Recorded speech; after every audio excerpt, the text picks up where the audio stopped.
in our virtual green room. Bill Hill, the name of his book, Where is the Justice? This is actually a second edition of this, so brand spanking new.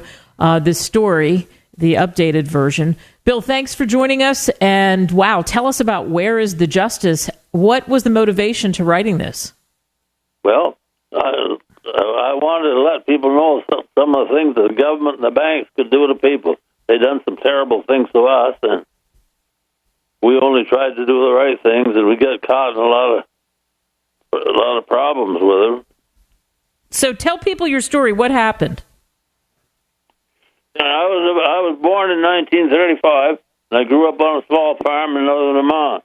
I worked hard, overcoming many obstacles to become a successful farmer, grain and feed dealer, small town auctioneer, and a real estate broker. I did a lot of business with a lot of people.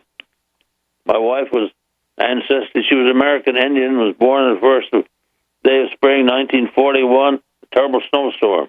Her father and her uncles tried to get her and mother to the hospital by loading in a manure spreader filled with hay and pulled by a team of horses.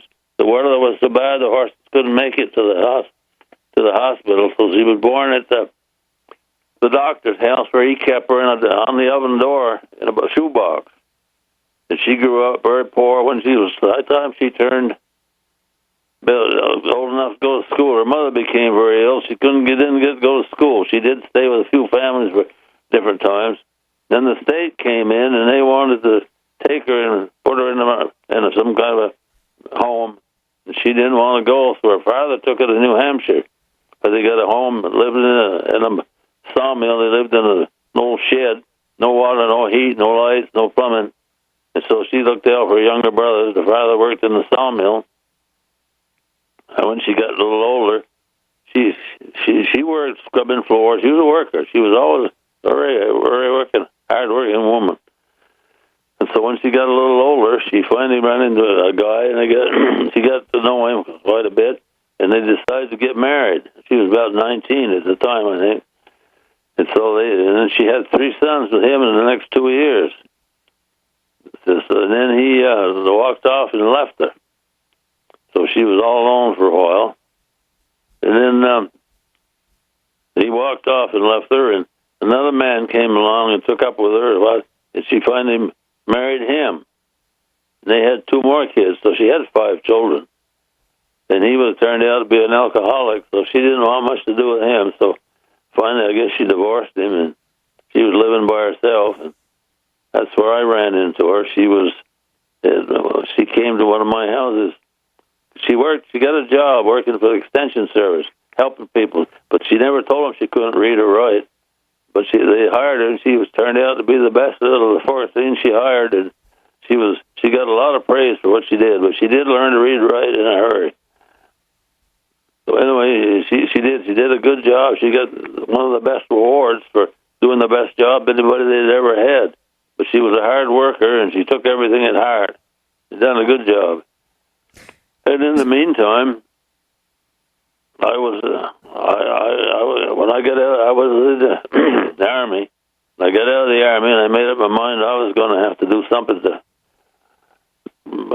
make my life better. I didn't have any money, so I did. I went and I was able to purchase my father's estate. He just passed away, and so I didn't have much money, but I did run it for quite a while, and I started saving some money and buying a few. I bought a few properties from the bank they had foreclosed on.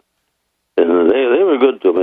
They helped me a lot. They financed them for me, and I bought quite a few. And then I fixed them up, repaired them. I did most of the repairs myself. So then the story is, and we won't tell everyone all of your story, is that you were hardworking people. Your wife had some hardship. You had some hardship. You said in the beginning of this, you really knew a lot of people. You did right by people. But you think that one of the things your family's experiences is that you are successful. You start to climb up. In other words, you get successful and you're helping others, but then people start to take advantage of you. I think that's what happened. It was most of the governor, some of the bankers. Yeah, the government got mixed up in it. I bought quite a few properties from the bank, and they were good to me. I fixed the repaired them, and I sold them to people. I sold them to people that didn't own their own places, but they were hard workers. They had good families, and I was able to help quite a few people get their homes and get them financed. And the bankers had been pretty good to me, and I had complete faith in them. They called me once from an independent bank group with 3 banks all together. They owned this big motel in New Hampshire.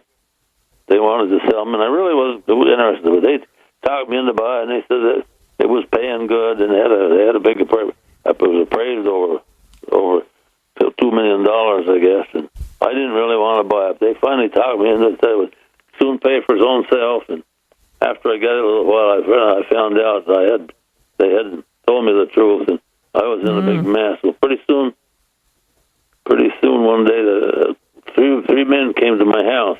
They were from the FBI. It was John Hurst and 2 other men, and they told me the banks were doing a lot of things right now and getting themselves in a lot of trouble, and that I should be on the lookout because I was going to be in trouble for doing business with it.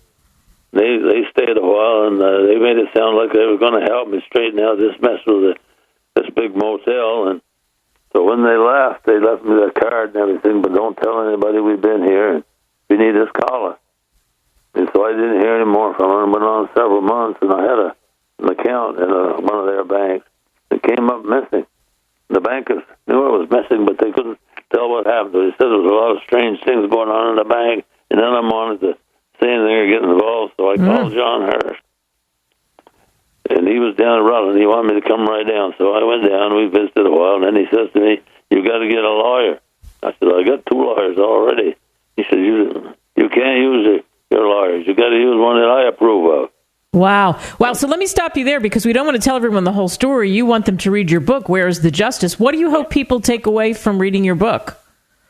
Well, they got to watch out for the government, and the main thing is to be careful what you do with the people in the government. Don't trust too many people.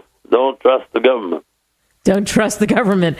All right, Bill Hill, you can get the book on Amazon or Barnes & Noble, and you can read more of that story, his personal story, and what he went through and his warnings based on what happened to him. Thanks for coming on.